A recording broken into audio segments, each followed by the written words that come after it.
Welcome back to middle education.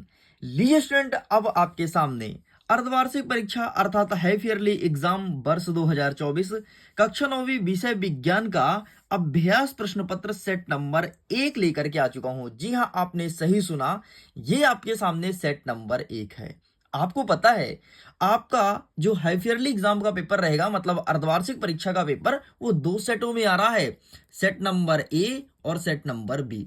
Madhya Pradesh के सभी जिलों का पेपर सेम रहेगा, बस दो ही सेट बनाया जा रहा है। एंड मिडिल एजुकेशन भी आपके सामने दो सेटों में प्रैक्टिस कराने वाला है। अरे टेंशन मत ले यार, अगर इस क्वेश्चंस को तू अच्छे से कर गया ना, डेफिनेटली तेरे परसेंटेज में बढ़ोतरी देखने को मिलेगा।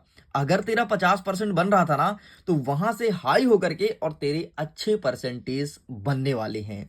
एक चीज तू ध्यान रखना, सबसे पहले तो वीडियो को पूरा देखना, फिर आपके अपने पसंदीदा चैनल मिडिल एजुकेशन को लाइक कर देना यार, दिल से लाइक करना, शेयर करना अपने दोस्तों के साथ, और चैनल को दबा के सब्सक्राइब कर लेना, क्योंकि मिडिल एजुकेशन के वीडियोस हो सकता है दोबारा आपको देखने को ना मिले।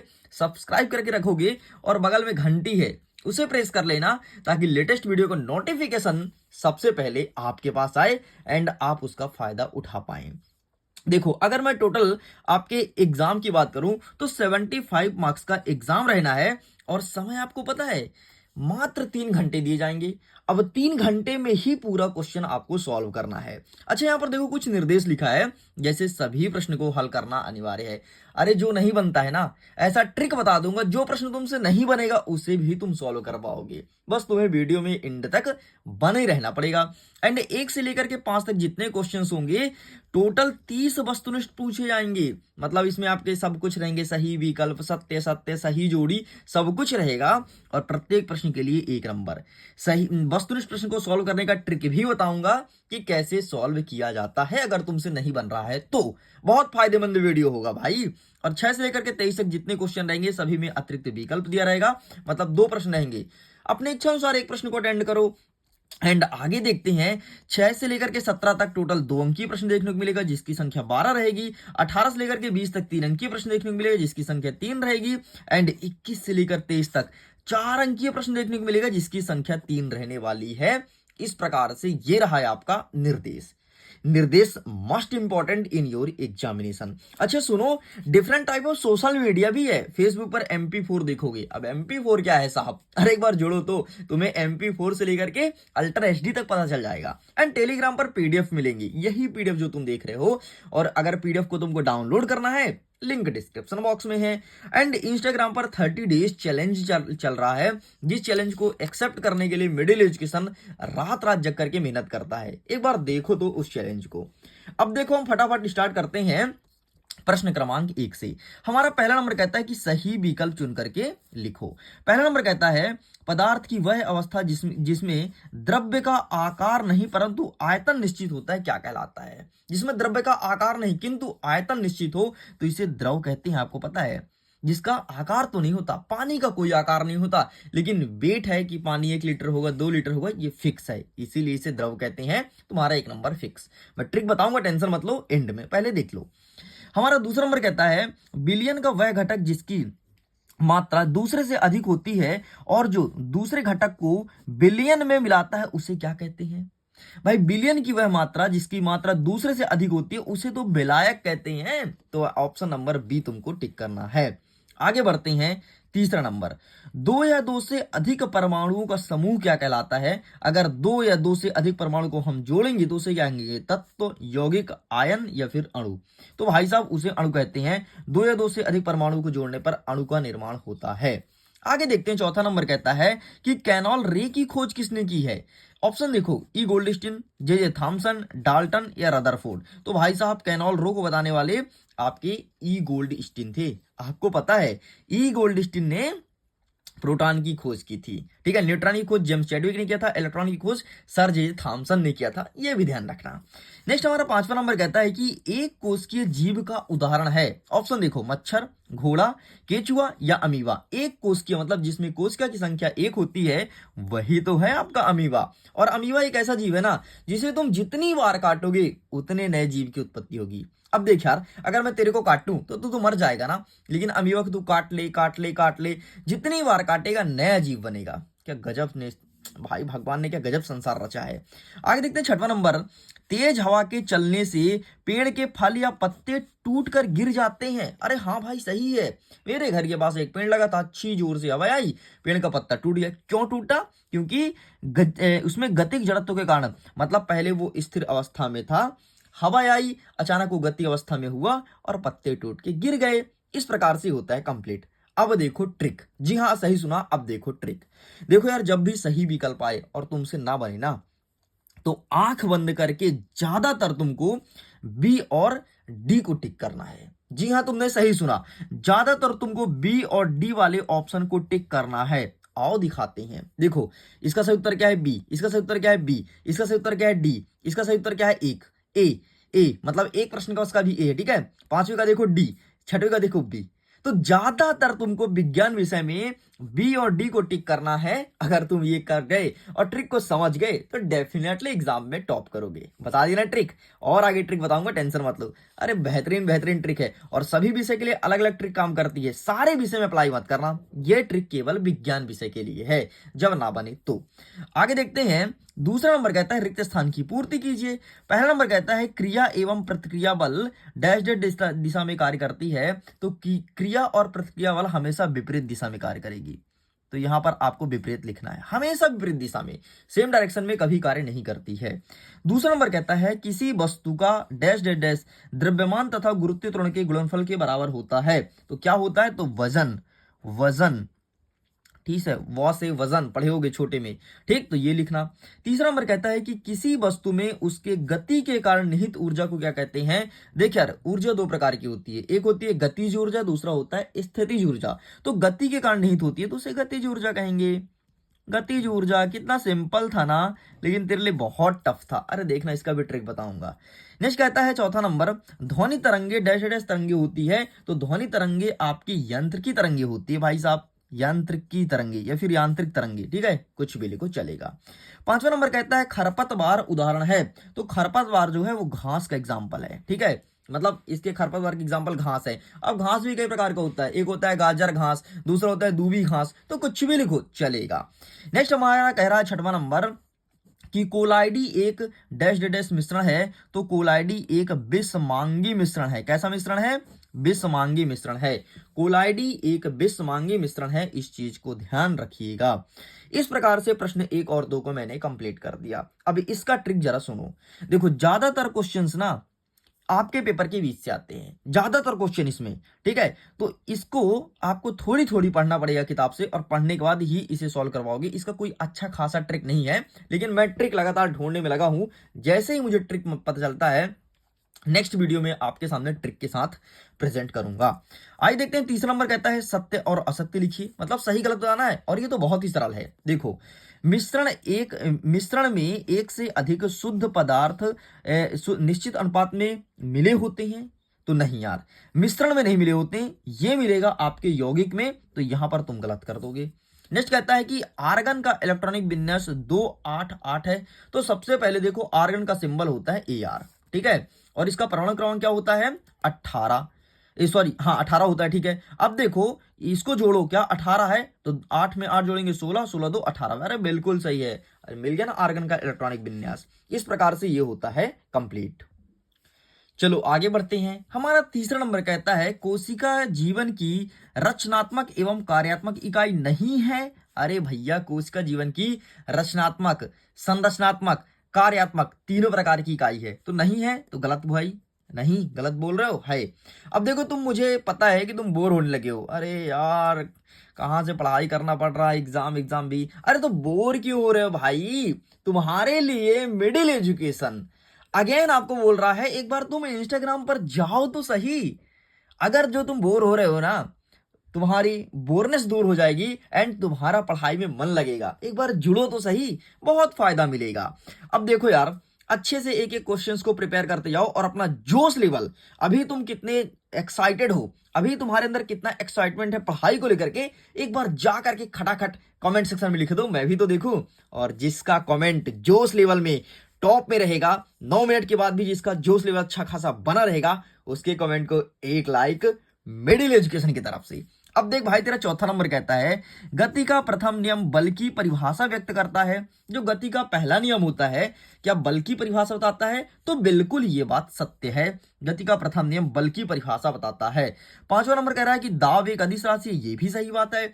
एंड ऊर्जा को ना तो नष्ट किया सकता ना तो उत्पन्न किया सकता, क्या यह द्रव्यमान संरक्षण का नियम है? अरे हाँ भाई, ये द्रव्यमान संरक्षण का नियम है और इसी को कहते हैं ऊर्जा संरक्षण का नियम। ध्यान रखना, इसी को ऊर्जा संरक्षण के नियम के नाम से भी जाना जाता है कि ऊर्जा को ना तो उत्पन्न कर सकते ना तो नष्ट कर सकते, बल्कि एक रूप से दूसरे रूप में परिवर्तित कर सकते हैं। तो ये बिल्कुल सही हो जाएगा।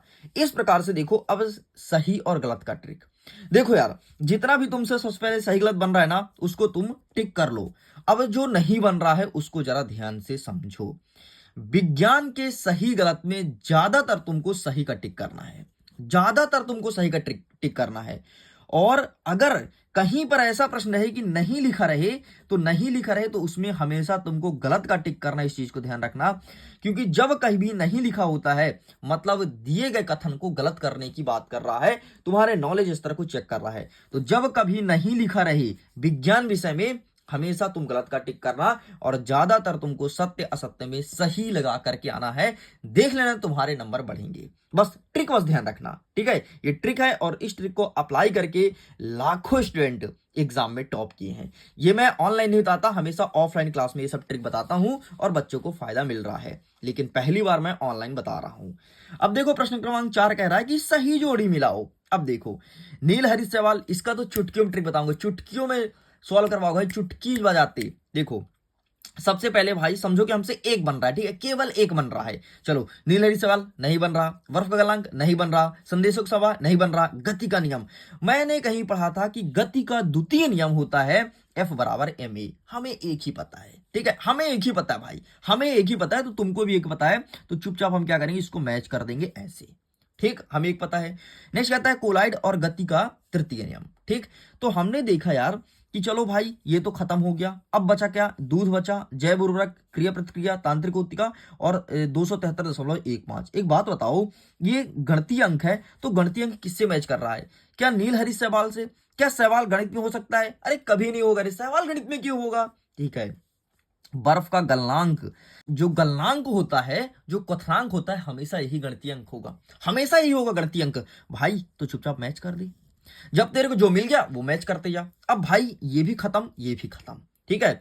अब देखो संदेशों का वहन। अब संदेश कैसे जाएगा? तो संदेश भाई मोबाइल फोन से जाता है। तो क्या मोबाइल फोन है? ऑप्शन में दूध है, दूध से कोई संदेश जाता है क्या? कि अरे दूध में कोई बैठ के आ रहा? नहीं। क्या खाद, जैविक उर्वरक, क्या उर्वरक से संदेश आएगा क्या? नहीं। क्रिया प्रतिक्रिया, क्या किसी को तुम धक्का दोगे वो तुम्हें धक्का देगा? क्या इससे जाएगा? मोबाइल में एक दूसरे को धक्का देंगे, जा सकता है, ठीक है? जा सकता है, अभी केवल जा सकता में है, अभी मैच मत करना। नीचे देखो तंत्रिका ऊतक, तंत्रिका ऊतक मतलब मनुष्य के शरीर में जो ऊतक है उससे क्या संदेश जाता है? अरे भैया तंत्रिका ऊतक के थ्रू ही तो संदेश आता है आपके मस्तिष्क में। तो बस मिल गया, मैच कर दो, है ना? पूरे ऑप्शन को चेक किया करो। अब देखो नेक्स्ट कहता है कोलाइड। तो क्या कोलाइड तुम्हारे दूध में होगा या फिर उर्वरक में होगा या क्रिया प्रतिक्रिया में होगा? अरे को जो कोलाइड है वो दूध में होगा, उर्वरक में कैसे होगा? क्रिया प्रतिक्रिया में तो कभी नहीं होगा। तो कोलाइड को तुम मैच कर दो अपने मिल्क से, ठीक है? नेक्स्ट कह रहा है कि गति का तृतीय नियम। अब देख भाई दो बचा है, एक उर्वरक और एक क्या बचा है? क्रिया प्रतिक्रिया। नील हरित शैवाल जो काई होता है, शैवाल मतलब जो काई होता है, वो क्या क्रिया प्रतिक्रिया करता है? अरे हम ऐसा सोच सकते हैं कि हाँ यार हम उसमें पैर रखेंगे तो स्लिप होकर गिर जाएंगे, कर सकता है, ठीक है? और जैविक उर्वरक मतलब क्या? जैविक मतलब क्या? प्रकृति द्वारा तैयार होता है। अरे भैया तो काई तो प्रकृति द्वारा ही तैयार होता है ना, कोई थोड़ा ना बनाना चाहता है, तो ये हो जाएगा। एंड गति का तृतीय नियम आपका क्रिया प्रतिक्रिया। देख लो हमसे एक आता था लेकिन सब कुछ मैच कर दिए भाई, इसे कहते हैं ट्रिक। इसको फॉलो किया करो, डेफिनेटली टॉप करोगे। अब देखो अच्छा, ये जो सही जोड़ी की ट्रिक है ना, ये सारे विषय में लगा सकते हो, सारे विषय में सेम ट्रिक लगेगा। हमारा 5वां नंबर कहता है एक वाक्य में उत्तर लिखो। पहला नंबर कहता है कि बुझा हुआ चुनाव, अरे चुनाव नहीं है रे, चूना है। बुझा हुआ चूना में उपस्थित तत्व क्या होता है? सबसे पहले चूना है तो कैल्शियम होगा, ठीक है? बुझा है मतलब पानी डाला है तो हाइड्रोजन होगा, और पानी का सूत्र होता है क्या? H2O, मतलब हाइड्रोजन है तो ऑक्सीजन भी है। ले भाई बन गया, कितना सरल है रे, इतना टेंशन तो ले रहा था। नेक्स्ट कहता है कि IUPAC का पूरा नाम क्या है? तो सुन लो ध्यान से, international union of pure and applied chemistry. इनका कोई ट्रिक नहीं है, इनको याद करना ही पड़ेगा।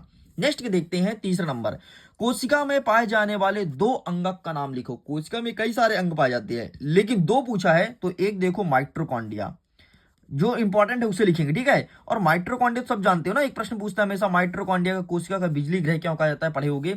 एक माइटोकॉन्ड्रिया और दूसरा लिख दो गाल्जी काय, ठीक है। गाल्जी काय का चित्र हमेशा परीक्षा में पूछता है, तो बस जो फेमस है उसी का नाम लिखो। नेक्स्ट कहता है चौथा नंबर कि बसा में संचित करने वाले ऊतक का क्या नाम है। तो जहां बसा संचित होता है उसे कहते हैं एडिपोज ऊतक, ठीक है। एडिपोज ऊतक स्पेलिंग देख लो ध्यान से, हिंदी में भी लिख सकते हो एडिपोज, ठीक है। पांचवा नंबर कहता है एक वृत्ताकार मैदान के 2 चक्कर पूरा करने पर विस्थापन क्या होगा। अरे भैया, चाहे 2 चक्कर लगाओ, चाहे 50 चक्कर लगाओ, चाहे 80 चक्कर लगाओ, विस्थापन हमेशा शून्य होगी और दूरी हमेशा बढ़ती जाएगी, है ना। अरे यार, कहीं का कोई तुम चक्कर लगाओ ना तो विस्थापन शून्य होती है। एक और उदाहरण समझना, ये तुम अपने घर से निकले विद्यालय के लिए, यहां तक विद्यालय गए, विद्यालय के बाद तुम अगेन घर आ गए ना, और कोई पूछे कि अच्छा इसका डिस्टेंस 2 किलोमीटर है, ठीक है। कोई पूछे ना बेटा घर से विद्यालय के, विद्यालय घर है तो विस्थापन क्या होगा। अरे भैया, तुम गोल गोल लड्डू घूमे हो, विस्थापन शून्य होगा। लेकिन अगर कोई दूरी पूछे तो 2 किलोमीटर जाना, 2 किलोमीटर आना, 4 किलोमीटर हो जाएगा। मैं उम्मीद करता हूं समझ आया होगा। छठवां नंबर कहता है कि घनत्व का एसआई मात्रक क्या होगा। तो किलोग्राम प्रति मीटर क्यूब, ये होता है भाई साहब घनत्व का एसआई मात्रक। ये भी हमारा होता है कंप्लीट। तो कैसा लगा, ट्रिक पसंद आया, बहुत कुछ समझ में आया ना। अब बताओ तुम्हारा जोश लेवल कैसा है। कुछ क्वेश्चंस को और करा देते हैं ताकि तुम्हारी प्रिपरेशन बहुत अच्छे से हो सके। मैं तो चाहता हूं इस बार तुम टॉप करो, एंड डेफिनेटली टॉप करोगे, बस मेरे साथ जुड़े रहना। छठवां नंबर कहता है कि एसीटोन पेट्रोल या इत्र डालने पर हमारी हथेली ठंडी क्यों हो जाती है। कभी तुम अपने हाथ में पेट्रोल रखे हो, रख के देखना, तुम्हारी हथेली ठंडी हो जाएगी। इतनी भी ठंडी नहीं होती बर्फ की जम जाए, लेकिन ठंडी होती है। तो क्यों होती है, यहां पर आंसर लिखा गया है, बाष्पीकृत होने के कारण होती है। बस जब पेट्रोल उड़ता है, ऑक्सीजन से जुड़ता है, तब जाकर के ठंडी होती है। अथवा में देखो, क्रिस्टलीकरण विधि के 2 अनुप्रयोग, अनुप्रयोग मतलब होता है उपयोग, ठीक है।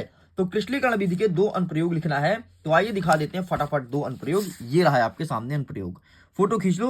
सबसे पहले समुद्री जल द्वारा नमक को शुद्ध करने के लिए और अशुद्ध नमूने से फिटकरी को अलग करने के लिए, इसलिए क्रिस्टलीकरण का उपयोग करते हैं। आगे बढ़ते हैं, 7वां नंबर कह रहा है कि समस्थानिक के 2 अनुप्रयोग लिखिए। अनुप्रयोग मतलब क्या होता है, फिर से वही उपयोग, इसे कहते हैं, मतलब समस्थानिक के 2 उपयोग कौन कौन सा है। तो आइए फटाफट इसका भी आंसर दिखा देता हूं। समस्थानिक, ये रहा, फोटो खींच लो भाई साहब, समस्थानिक के 2 अनुप्रयोग। आगे बढ़ते हैं, अथवा कहता है कि बोर के परमाणु मॉडल की व्याख्या कीजिए। अरे वही बोर यार जो तुम हो जाते हो बोर, है ना। अरे वो वाला बोर नहीं है यार, बोर एक साइंटिस्ट का नाम था जिन्होंने परमाणु मॉडल बताया था। तो ये रहा, देखो बोर की अवधारणा, और ये इस प्रकार से चित्र जरूर बनाना भाई साहब। बोर ने चित्र बना के दिया था, तुम भी बना लेना, डर किस बात की, बोर साहब ने दिया था। 8वां नंबर कहता है सरल ऊतक और जटिल ऊतक के मध्य अंतर लिखो। तो आइए फटाफट इसे भी दिखा देते हैं, सरल ऊतक और जटिल ऊतक। अब तुम होने लगे बोर, हमें पता चल चुका है। अब तुम्हारा मन पढ़ाई में लग नहीं रहा है, और जब कभी पढ़ाई में मन ना लगे ना तो वीडियो को बंद कर देना चाहिए, ईमानदारी के साथ कहते हैं। तो चलो हम भी वीडियो बंद कर देते हैं। तो ये रहा आपके सामने सरल ऊतक और जटिल ऊतक। एक और देख लो, एक और, ठीक है। अथवा कहता है कि अस्थि और उपस्थि में अंतर लिखो। तो आइए फटाफट आपको अस्थि और उपस्थि में दिखा देता हूं। तो ये रहा भाई साहब आपके सामने अस्थि और उपस्थि में अंतर। अब तुम्हारा पढ़ाई से मन हट गया है तो हम स्टे करते हैं प्रश्न क्रमांक 8 तक। जल्दी मिलेंगे आप सबके सामने पार्ट नंबर 2 के साथ, जिसमें प्रश्न क्रमांक 9 से लेकर के 23 तक के सारे क्वेश्चंस को कवर करेंगे। एंड ध्यान से सुन लो यार, अगर वीडियो मेरा पसंद आया हो ना, मेरी मेहनत तुमको अच्छी लगी हो, तो प्लीज अपने चैनल को मिडिल एजुकेशन को लाइक करिए, अपने मित्रों सहेली के साथ शेयर करिएगा, चैनल को सब्सक्राइब करके घंटी जरूर दबा लेना, ताकि लेटेस्ट वीडियो का नोटिफिकेशन सबसे पहले आप तक आए। Thanks for watching.